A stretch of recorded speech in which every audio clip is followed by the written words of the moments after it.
I would request everybody to please settle down as we are starting with our very first session of the day.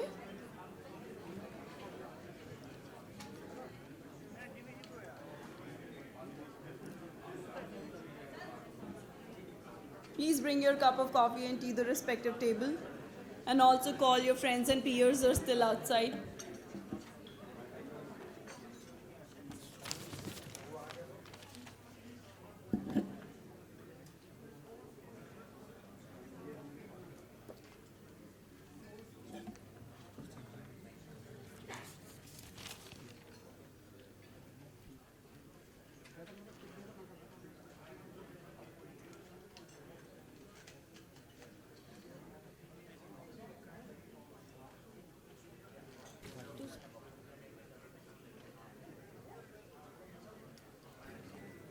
I would request Mr. Nishant Arya, Chairman, National Council on Green Mobility, ASSOCHAM, and Vice Chairman, JBM Group, to please join us on the dais.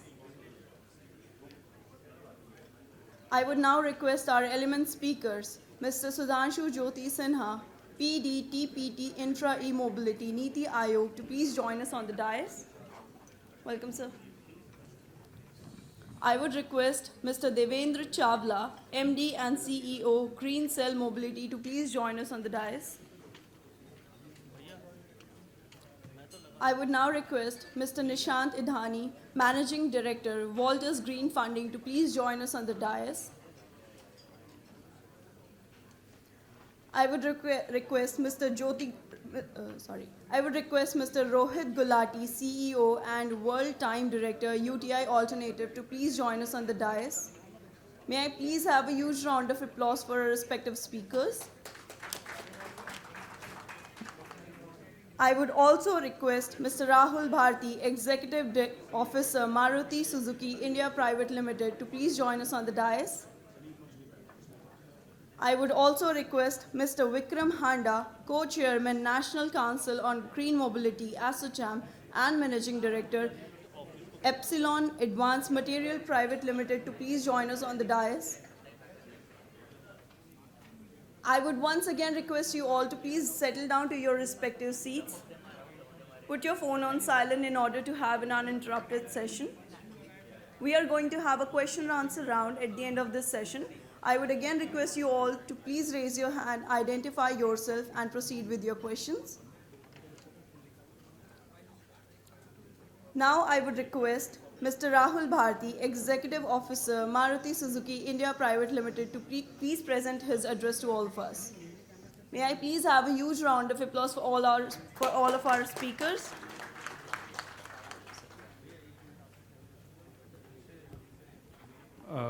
Dr. Sudhendu Jyoti Sinha from Niti Aayog, and the father of electric mobility. 5 years down the line, the whole India will celebrate Dr. Sinha.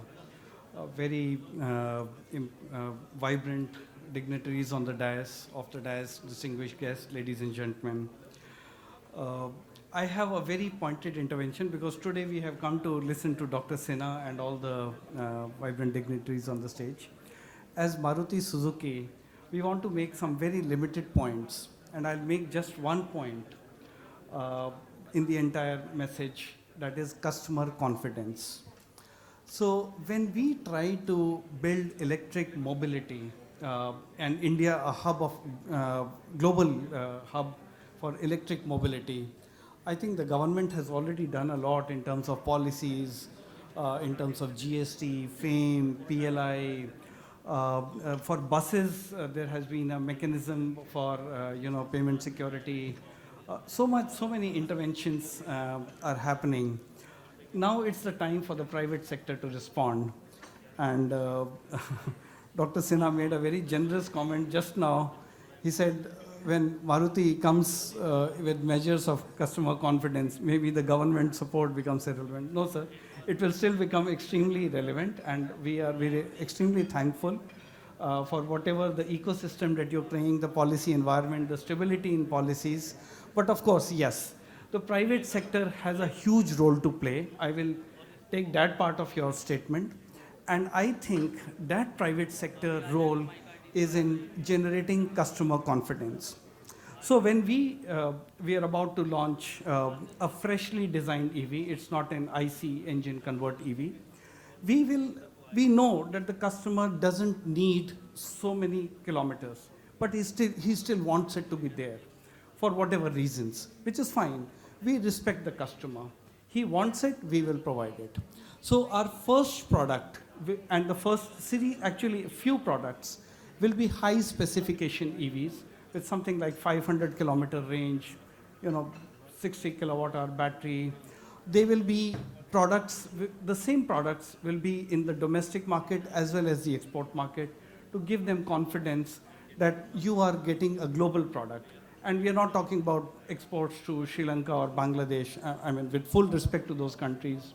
We are talking about export to Europe and to Japan, the technologically demanding markets of the world. So the Indian customer will get the same what is being exported to Europe and what is exported to Japan, so that he gets confidence that he's getting the best in the world. The second aspect is a lot of aftermarket support, like leveraging our service network, like on-road assistance, like the confidence that there will be a resale value for the car, the confidence if it ever breaks down, the company is here to stay. All those measures for customer confidence will help customer adoption. I believe the economics are getting better by the day, thanks to technology evolution, thanks to government policy, fiscal support, etc., through various means. And therefore, that may not be so much of a concern in times to come. So our job is limited to customer confidence. Over a period of time, when we democratize and bring it more towards mass market, what we will do is we will work on Suzuki globally as part of their 10-year R&D strategy, has already working on lean batteries, which which the lean battery technology gets you more for less, so more range for minimal input, and that will be working on. We are also working on other technologies like hydrogen also, because sometimes they may complement each other, they may have similar manufacturing ecosystem. I may also, I think I've already shared with Dr. Sinha, and many of us here know, India's first lithium-ion cell plant is already manufacturing cells, and not only manufacturing, we are exporting also. Most manufacturers are currently importing cells. We are exporting cells made in India, and we've already done about 1,200 crores worth of lithium-ion cell and module and battery exports. And we will keep, backward integration in terms of the electrodes, etc., deep localization of that. So we have to work on the ecosystem, and the only major intervention is customer confidence. Everything else falls in place. That is my small intervention, a small message, sir. Thanks all.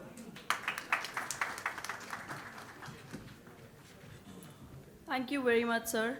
I would now request Mr. Vikram Handa, Co-Chairman, National Council on Green Mobility, ASSOCHAM, and Managing Director, Epsilon Advanced Material Private Limited, to please present his remark to all of us. Good morning, everyone, and welcome, Mr. Sinha. It's great to be here and see the representation, and didn't get a chance earlier, but it was very nice to see Honorable Minister and Mr. Kapoor also to come and give some of their comments about what is happening in the EV industry. I think, as the Minister also mentioned, there's been a lot of development in the last 10 years in India in this sector. It was very nascent when Honorable Prime Minister started discussions around this journey that India is going to go down. And many opportunities have opened up, whether it's two-wheelers, three-wheelers, four-wheelers, buses, trucks, charging, materials.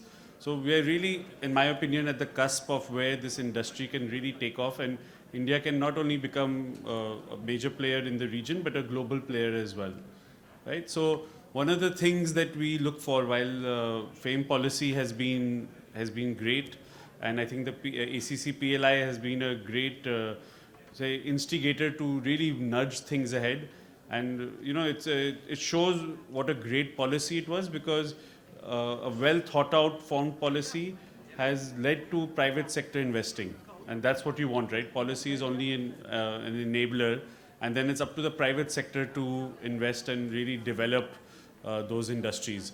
And ACC PLI is one of those clear examples where today you are seeing both ACC PLI winners and losers investing. So that framework makes it clear that there is an opportunity in India to invest and develop this.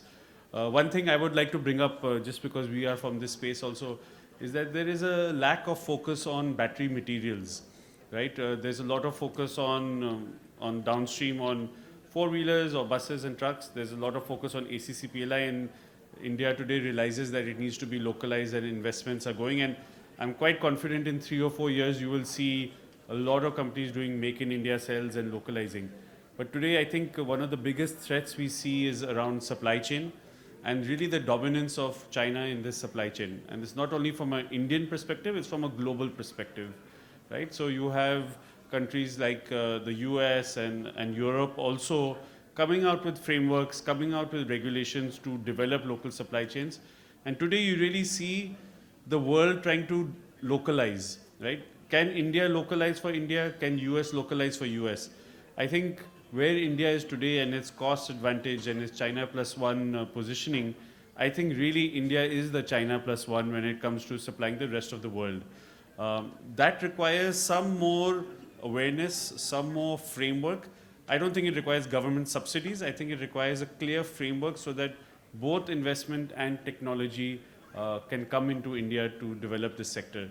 We internally look that as India goes towards 200 gigawatt hours of cell production in the next 10 years, that will just be local demand, not even really exports.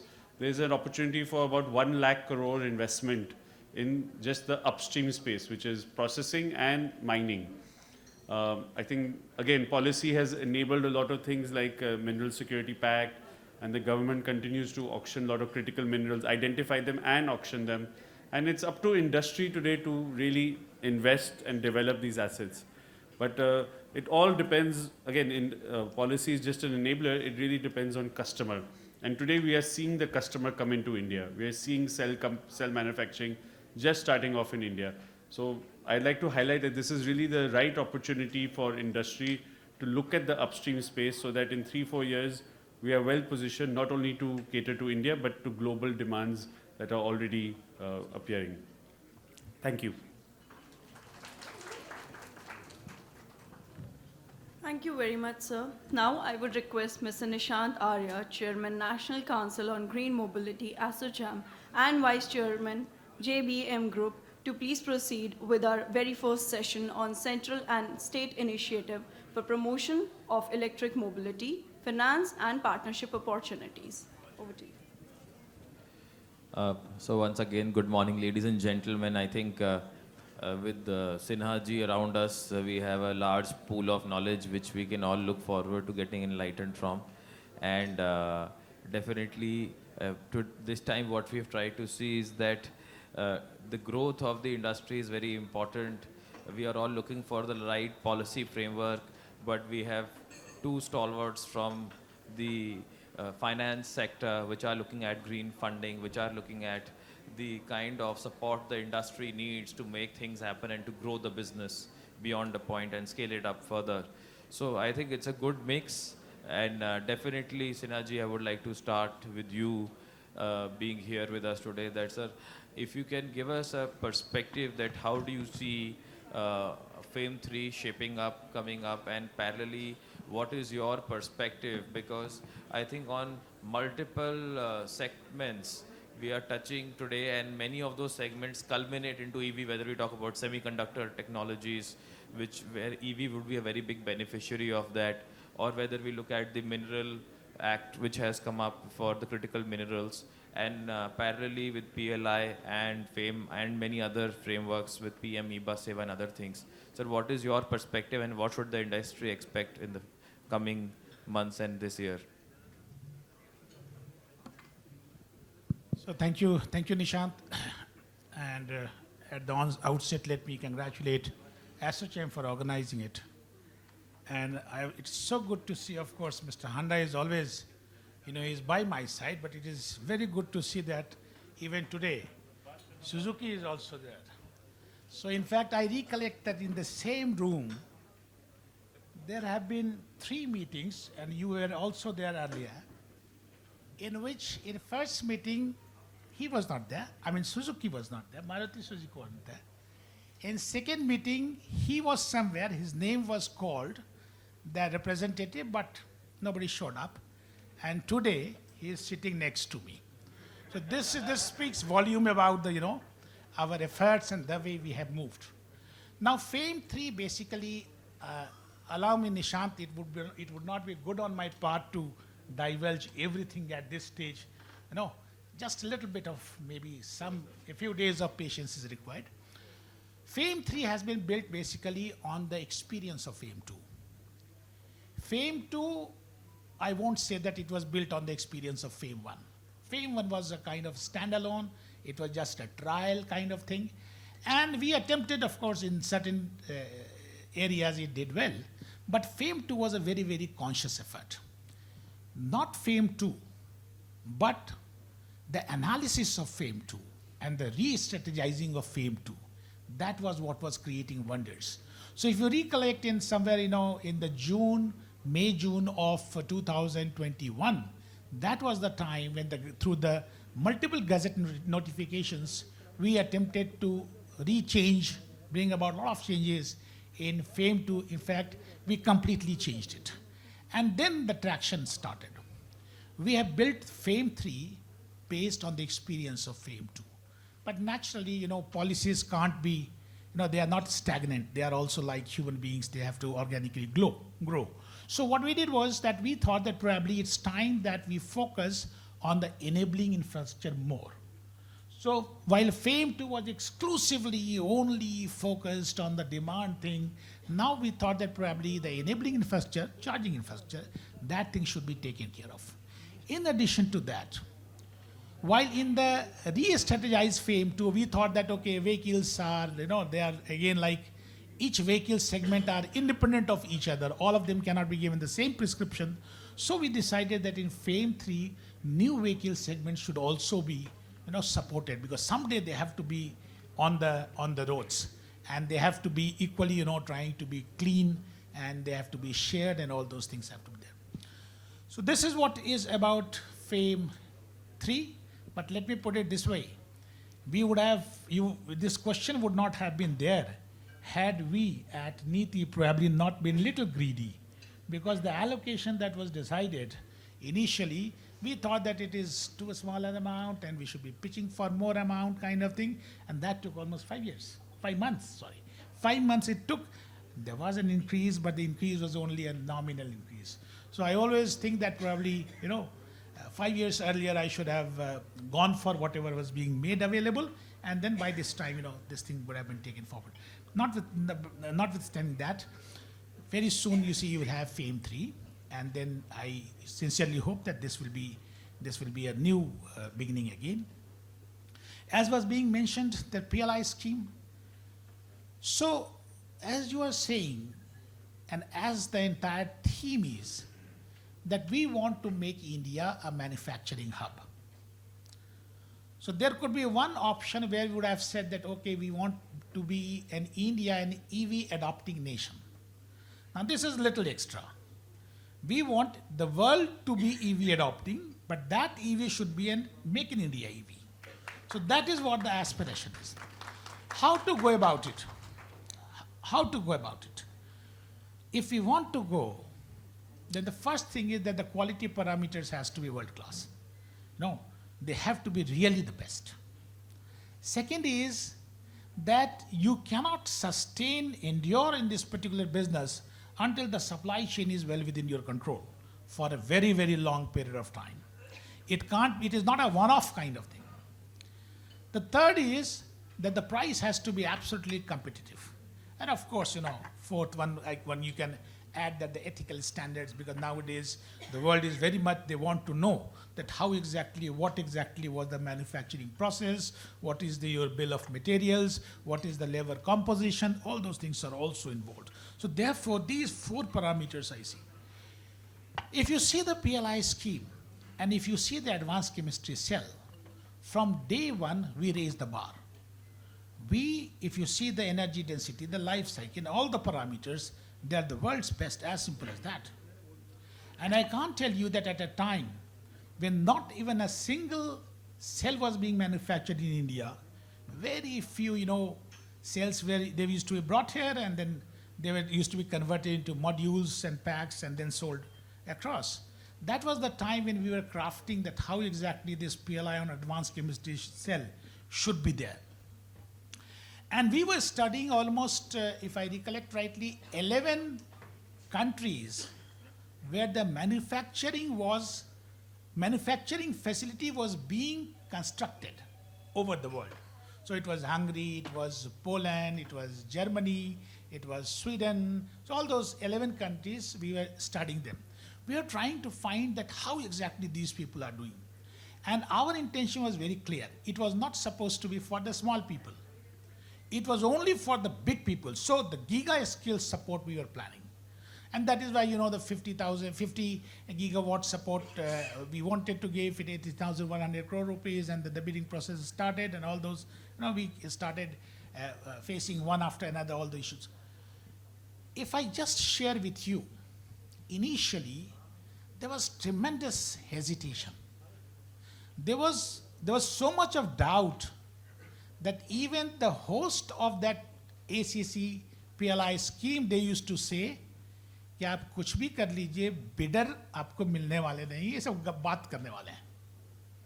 We were getting into a lot of stakeholder consultation. We were encouraging people. And I still remember that in one meeting where the minister himself was present there, allow me to share this thing with you. Minister himself was present there, and in that meeting, those countries who stand for standards, who have set the best standards, their representatives were telling us that please lower the standards, because either this is not doable. They didn't say that. They used to say that you will not get the bidders. So as simple as that. So we said, okay, let's try what harm it is. And 1 gigawatt means straight 1,200 crore rupees at that time. That was the capex involvement. So it was for 50 gigawatt. And I was being told that you will not get bidders. But when the bids were opened, there were bidders who were ready to bid for 128. Let's take it 130. 130 gigawatt bidders were there. You can imagine that if you multiply 130 with 1,200, that much crore rupees is available with the manufacturers and their intention to invest into this market. This was what, and with that high quality parameters, such a high localization percentage, make in India, everything was there. Frankly speaking, I would say that it was a multiple hurdle race, but they were there. And as was being told, already the manufacturing has started. I mean, we have given them time, 2 years of time for setting up the facility. By this year end, December, they have, that is the time finishes. From 1st January, they have to start rolling out Make in India advanced chemistry cell with the world's best parameters. So that is what, that is how we are going ahead with. So I would say that this has been a very long journey, and all of us in this hall, we have been partnered to it. We have contributions to make. We have seen it growing. So therefore, that is why, we take a lot of pride in saying that, yes, we are a partner to it. Thank you. Thank you, sir. I think you laid the foundation for today and gave us a clear perspective what we should be looking forward to. Now, I would like to move to you, Rohit, and see that, today we are all talking. I even requested the minister in my address in the first inaugural session that EV must get infrastructure status. And there's a large pool of capital waiting to be deployed, which is focusing on infrastructure as a segment. And how do you see green funding? How Sinha ji has given us a clear perspective of more than 1.5 lakh crores, which was available for 130 gigawatt of battery. Similar kind of investments, how we can see coming to the electric mobility side for all segments, and EV such a large domain. And if the whole country is getting electrified over a period of time, then how do you see it folding out? First of all, thank you, Nishant, for getting me on this panel. And I'm extremely privileged to be sharing the dais with you all, sir, and especially Mr. Sinha. Mr. Sinha was very happy to have Maruti today on the dais, but sir, without money, nothing moves, I guess. So I'm glad to be part of this panel. Looking at the reports, generally we have come to a conclusion that this industry, for achieving the 30% penetration, would need something to the tune of $250 billion. So there is one end of the spectrum which starts with financing the OEM and in the entire ecosystem, whether it's battery or charging infrastructure, components. And the other end of the spectrum is actually financing the end customers, right? And unless you address both the things together, the industry won't grow. I represent the alternate investment funds. AIF as an asset class has really grown in the last decade or so. In fact, 2012 is when AIFs came into being. And today we have a committed capital of $135 billion in the AIFs, out of which only $50 billion has been invested. So we are sitting on $85 billion of uninvested money in the AIFs itself. And you'll be surprised to know that out of this $135 billion, 2/3 have been raised in India. So our Indian investors have actually become very, very sophisticated, and they have obviously moved up from mutual funds to join the AIF bandwagon. And what this AIF capital does, if I look at historical deployment, 60% has been deployed in equity and 30% in debt. And 70% of the investments are in the unlisted space. So what I want to bring to the table is that the capital available with AIF is actually very fungible and flexible, and it can be customized to the need of the end customer. So, depending on the stage of the company, and obviously the initial capital that was attracted by this space was mainly the OEMs, because they are the first source of money raising, and they had track record which was easier for us to look at. So, for example, this sector attracted around $2.5 billion of investment in PE and VC last year itself, and the number is only going to go up. But as these companies start maturing, they would start attracting more relevant capital, because the cost of capital initially was very high, because, as fund managers, we would not have the experience of really running a transaction in this sector, because this was a sector that is new, right, for us to also underwrite. But as the businesses are maturing and companies are growing, this is becoming a very attractive sector for structured transaction as well, where people can give you long-term money with some fixed coupon and some returns linked to the performance of the company. Because the basic underlying thesis in this sector is that if we achieve what we are setting out to, we're targeting a 50% CAGR at least for the next 8 to 10 years. Now that's a phenomenal number to look at. So I think clearly this sector is going to get extremely focused investments. But obviously the challenges are that, the ticket sizes are very diverse. The startups would ask for $1 million, and the big companies like yourself will ask for hundreds of millions of dollars. So we are still investing from a common pool of capital. And as the industry matures, we'll be able to raise EV-specific pools of capital, which will be far more relevant from your perspective, and it marries the requirement of the OEMs or the battery manufacturers or the component manufacturers. But I think the other end of the spectrum, which is also very, very relevant, and we look at that very closely, we are looking at investing in a lot of fintechs and NBFCs, which are actually providing capital to the end customer. I remember I used to work in a private bank some 20 years ago, and whenever we used to get stuck in a traffic jam, we used to tell ourselves we can't complain because we are the largest supplier of car loans in the country. So we are creating the traffic jam. So I think that is what changed from 90s to 2000s. The car growth happened because of the car loans, and I think unless the EV financing picks up in a big way, what we are trying to, so there is supply side, there's also demand side. So we have to address both the supply side and the demand side. And, and yes, definitely in certain sub-segments of EV, and here, I can't paint EV in a broad brush. right? Because EV is right from e-rickshaws to buses and commercial vehicles. E-rickshaws is easy to underwrite. And I see a lot of fintechs focusing their entire energies on e-rickshaws. They believe it's a commercial asset which is giving immense value for money, and they're getting a good interest rate from the underlying. Two-wheelers is also picked up. NBFCs and banks are really financing two-wheelers, then comes four-wheelers, buses. I think buses is where I think still there's a challenge in getting the right kind of financing. But I think the underlying theme, when I meet these financiers themselves, they have a lot of understanding issues themselves, right? For example, they still cannot understand how the technology is going to move, especially on the storage, battery side, right? When they look at financing these assets, they're looking at obviously credit risk, which is common whether you're buying ICE or whether you're buying electric vehicle, it doesn't matter. But when they look at operational risk and also asset risk, it's a very different perspective. Operation risk is availability of the asset itself, because they don't know how charging works, whether the range that's been specified will actually come to be true in the long run. Initially, obviously, it's been proved. And the asset risk is obviously resale risk, right? Today, if you're financing car loan, you know that this is what you're going to get.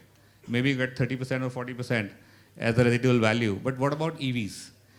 And there, the battery itself is a big question, because battery is a substantial part of EVs, right? So I think when I speak to them, they are definitely, again, looking at government for support. Now, that can be FLDGs, because first loss default guarantees, because that's the easiest way for them to underwrite situations. The second thing is looking at manufacturers saying, can you provide more warranties or buybacks, right? So I think the good thing is a lot of us are now focusing on this sector. We are looking at this opportunity to be part of this opportunity. And obviously, this engagement really helps. This is, as I said, this is going to really pick up, and you'll attract both Indian money and international money coming through GIFT. And I'm telling you, GIFT is becoming a very good source of capital as well. And I think things are really looking up for this sector. No, thanks, Rohit. I think you really gave a good perspective on the outlook of the whole ecosystem of the capital pool. So since we are talking about green funding, green investments, so Nishant, I would like to come to you. You are doing impact investing, green funding, only focused on what we are talking here. So I think it would be good to understand how at Voltus you are looking at green funding, how you are looking to expand this industry and sector. What is that you face as challenges today? How would you address those challenges? And how would you scale up? No, amazing, and thanks for this opportunity and giving this platform to talk about the challenges. I'll just step back a little bit and give more context about what Voltus has been doing. We are a green funding and asset management company focused on energy transition, specifically commercial electric mobility, that is e-buses, e-trucks, and energy storage, which goes very well with renewables and advanced materials manufacturing. All of these go hand in hand to promote this ecosystem, which is very important. This requires a lot of capital, as already been alluded. If you look at the energy transition capital requirements globally, they talk about $1 trillion, which is being invested right now, but the demand being $4 trillion. And a lot of these initiatives are required to provide scale capital to existing platforms, companies, or operators, as they're mentioned, to transition to electric. Now, when you talk about this energy transition or transition to electric, the amount of capital requirement is a lot larger, maybe 4 to 5 times in terms of the equity requirement, and 2 times in terms of the typical vehicle cost, for example, and the charging station cost on top of that. So when you speak to existing operators and when they have to transition to electric, they are like, why should we invest 40 lakhs on a bus in terms of equity versus 5 lakh I was investing yesterday? And how am I going to get this money back? Now, when you start with that problem statement, you go down and understand, try to dig down, why should somebody adopt an EV? And where should somebody adopt an EV? from the entire macro India point of view as well as the operator point of view? The answer is very simple. Wherever you can sweat the battery the most. It's very simple. Wherever you can have the most amount of kilometers run by the vehicle. And that, counterintuitively, while everybody is talking about two-wheelers, three-wheelers, it should be the buses and trucks which run for about 18 to 20,000 kilometers per month. In cases of trucks, a lot of places, it runs for more than 8 to 9,000 kilometers per month. That's where you get to sweat this heavy import fuel cells the most. And when you start going down that route and figure out, okay, where should you focus and invest the capital from an operator point of view or a fund point of view, you realize that you have to go to the assets where it's the maximum. And then when we went down that curve, intercity EV buses are a very well-established place where you're running point to point, and you can establish the charging infrastructure much easier, and also not trouble the government too much, I suppose, and make all of that infrastructure viable. The good news for everybody is that this infrastructure can give you 18% IRR, but typically this industry does not work on 18% IRR.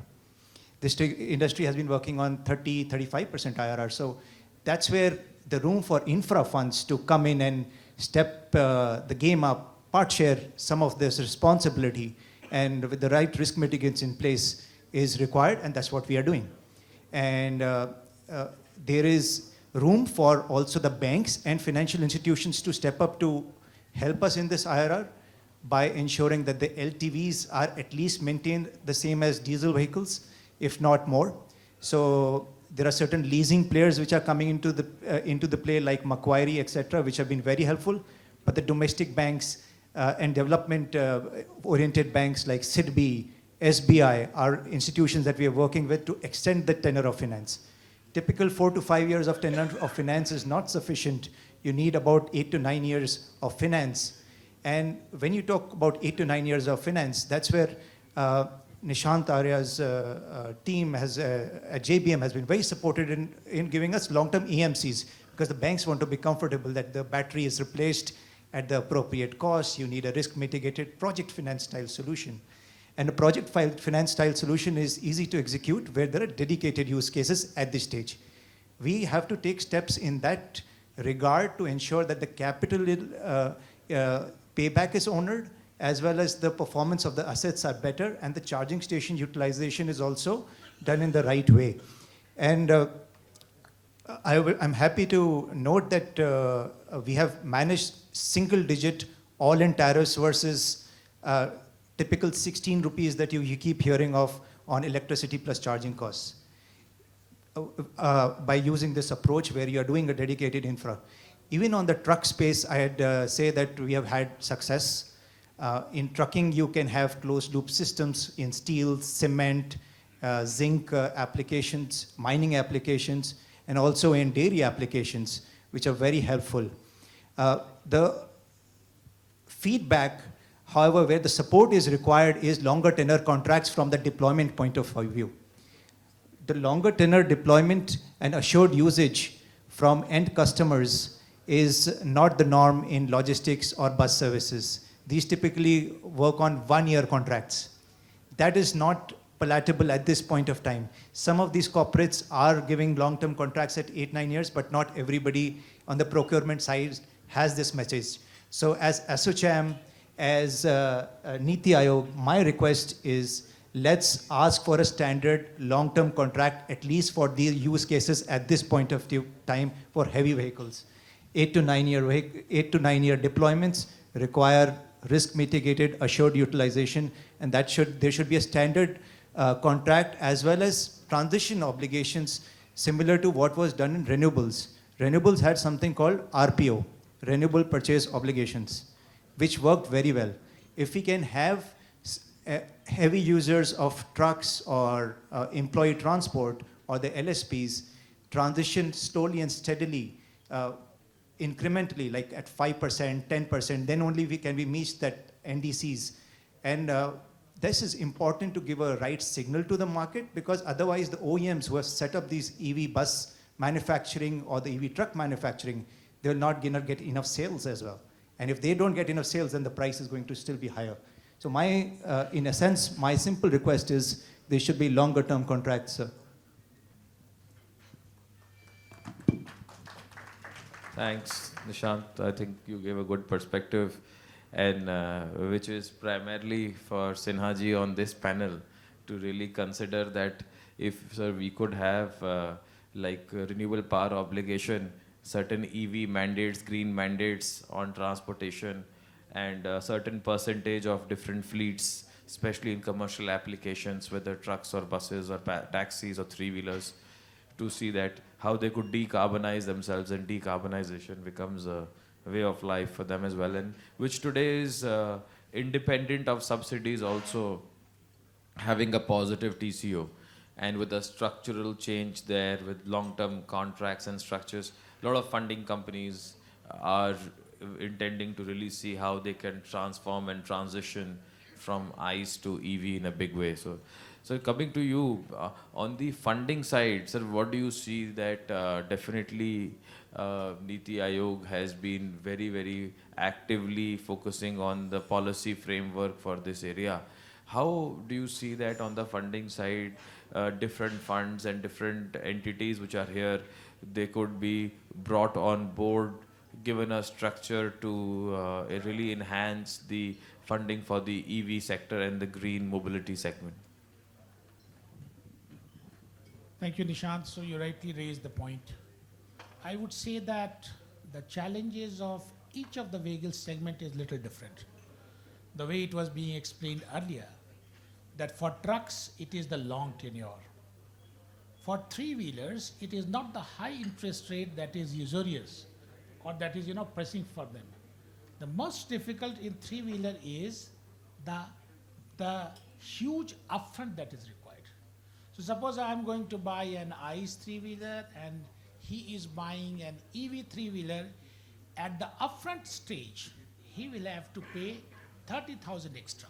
So while I can get it at, let's say, 20, 22,000, 26,000, he will have to cough out 53, 54,000. That becomes extra. So what does not become extra is that suppose, he had to pay, let's say, 300 rupees or 350 rupees per day. If you raise the interest rate, not that I'm suggesting for it, but assuming that the interest rate is more,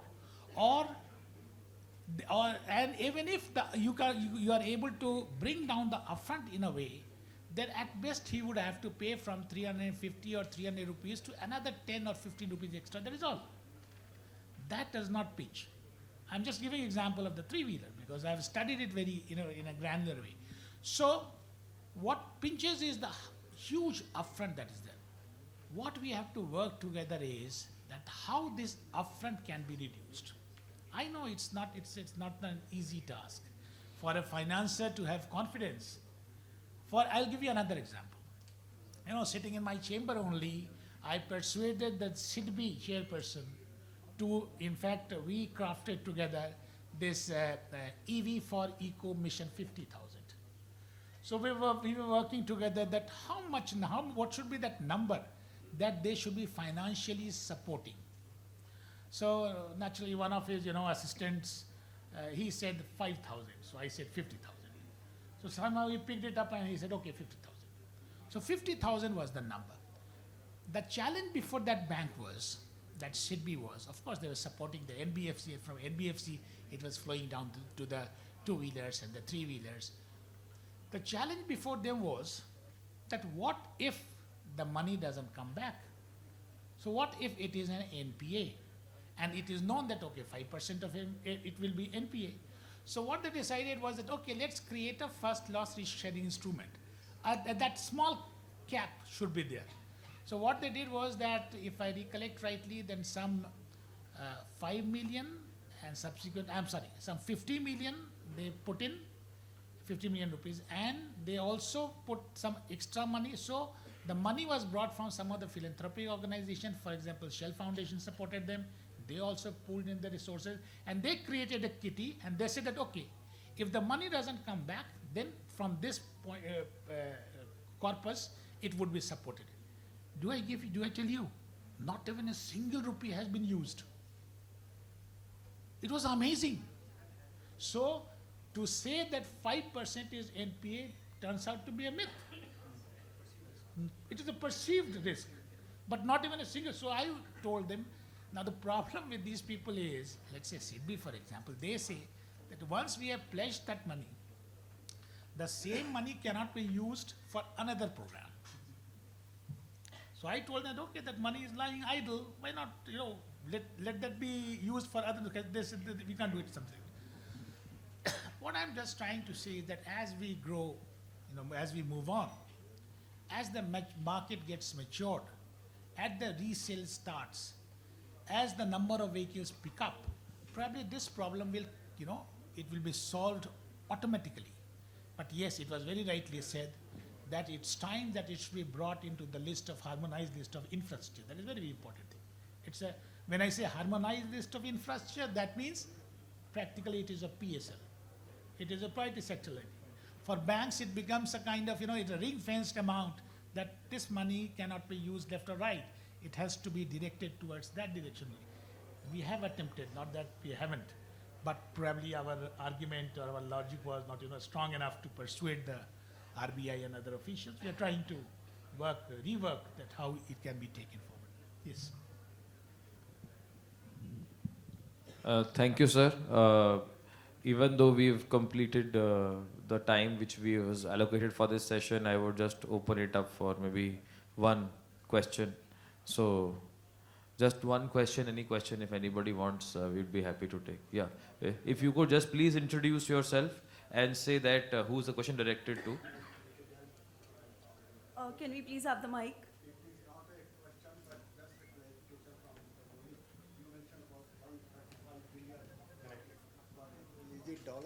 Dollar. 135 billion. Okay, thank you. Thanks a lot, sir, for your time. I really appreciate the panel's time today for this session. Thank you very much, all the panelists.